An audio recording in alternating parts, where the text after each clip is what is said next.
Well, hello everyone. First off, I want to say thank you to all of the new subscribers.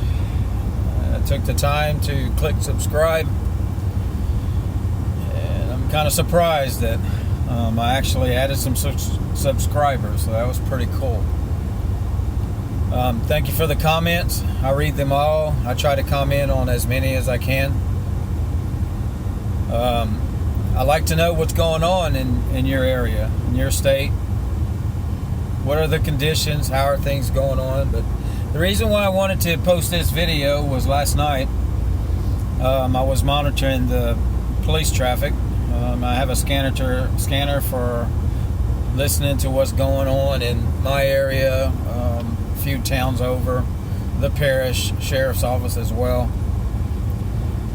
And at about 8 o'clock Central Time, a lady had called in, so dispatch had advised our officers that a lady called and said that someone was on her front porch going through her outside laundry room.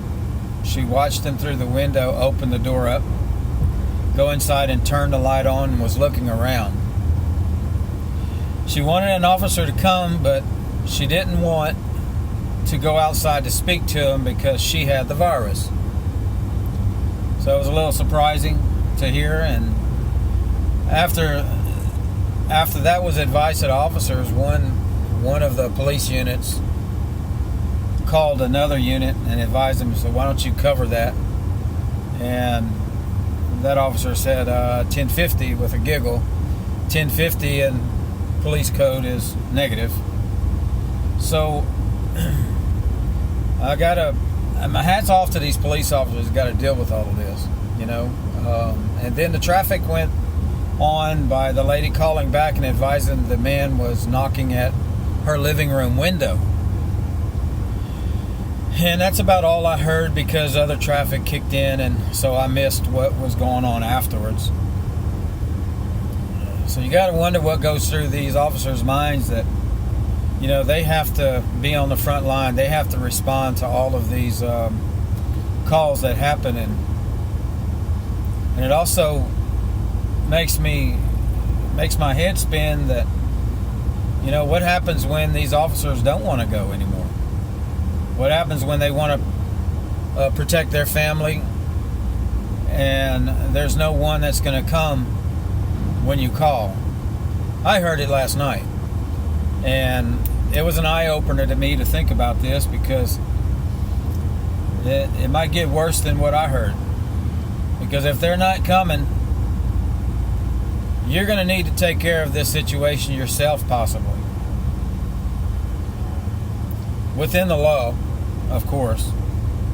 But it's kind of sobering to hear this police traffic close to my home. And the responses I heard from the officers' traffic as well.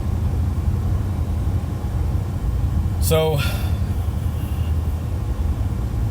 there's a lot of traffic that I've heard within the last 2 or 3 days on in regards to break-ins, people that are on people's property, haven't broken in yet. They're dispatching officers to as well. More traffic than normal, I would say. And I did notice that they started doing, well, you know, normally all police agencies, they have a security check that they can do. A lot of people can call and say, hey, check, you know, watch my place, I'm going to be out for a week. And they'll go by at certain times, you know, on their route, and then they'll, you know, check the doors or, you know, do a visual from their unit, making sure that they don't see any thing that would indicate break-ins, and then they'll notify the dispatch that everything's 1038, which means that everything's okay. And what that does, it makes that dispatcher log it down at that certain time that they did pass at that time. So, you know, in the event this place gets broke into later, they have a record of what time it wasn't broke into. So I'm hearing a lot of traffic all day yesterday. Not me, my wife, and then when I got home I listened to it. That every 5 or 10 minutes a certain officer was calling in a different location saying 1038, which means they've ramped up checks of businesses being that they're closed, worried about the looting or worried about people breaking in and stealing stuff. Our stores are still in the same position as well in Louisiana, South Louisiana at that. We're having a case explosion right now. We are over 2,000 cases now in Louisiana. And as of yesterday, there was over 60 deaths, which that jumped up. And we're about to surpass Washington State with the amount of cases that we have. So our area is a hot area. They calling it hotbed, which the governor's saying. And there's a lot of pleading to the people to stay home. And only essential people are allowed out. Well, guess what? I've been deemed essential. So I have to go about my daily visits like I normally have done. And it's a scary thought to know my family's safe at home and I'm out on this road. And of course I constantly get it from my family saying, you need to put it down, you need to stop. You need to go home and stay with us and get away from this, setting myself up to actually catch this by mistake. But I am using the proper precautions that as much as I possibly can. Of course, I'm not like some that have the decontamination suits and all this other stuff, which I really would like to have that, but I'm maintaining my distance, wearing my mask, my gloves, sanitizing as much as possible. When I go to the fuel station, I wear my gloves there. I kind of learned and adapted a way to, it's kind of like steps to take from A to Z, of how to go from putting the gloves on to taking the gloves off. Think about all those things, because it's real easy to touch something in the middle of your process and mess the whole situation up. So keep mindful of where you touch and what you grab. Make sure you have a barrier in between your hand and whatever you're touching on a lot of these areas in public, whether it be even a paper napkin or gloves or what. And if you do have to touch it, make sure you have something to sanitize your hands and not touch your face or your mouth.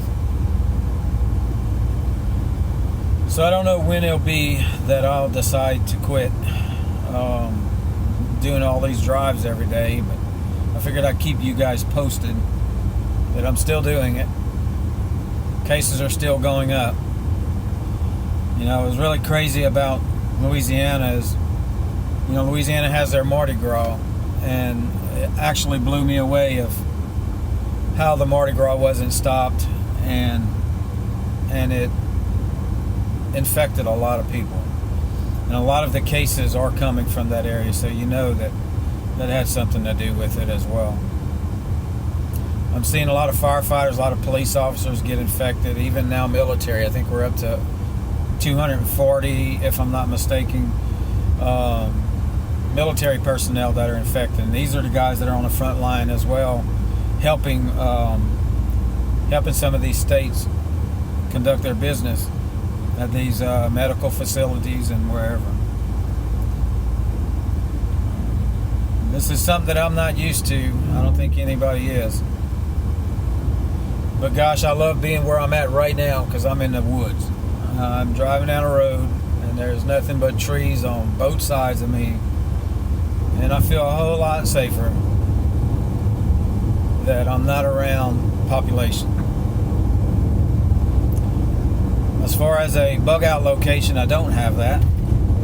Wish I did out in the woods or somewhere.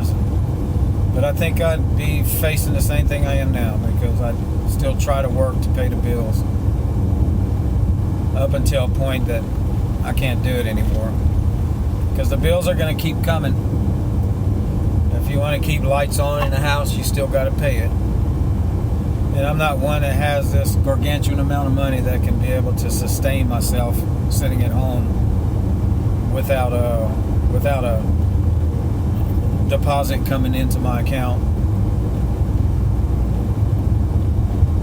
Don't know how long it'll take before the checks start getting issued to help all these people out that need it. Don't think we qualify for it, but we'll wait and see. We'll see what happens. Alright guys, I hope all of you are well. Please like this video, subscribe if you haven't, share it, I'd really appreciate it. This is from South Louisiana. And let me know about your state and what are you doing? What are you doing to keep the safeguards to keep you from contracting this virus? Thank you guys for coming, and we'll see you on the next one.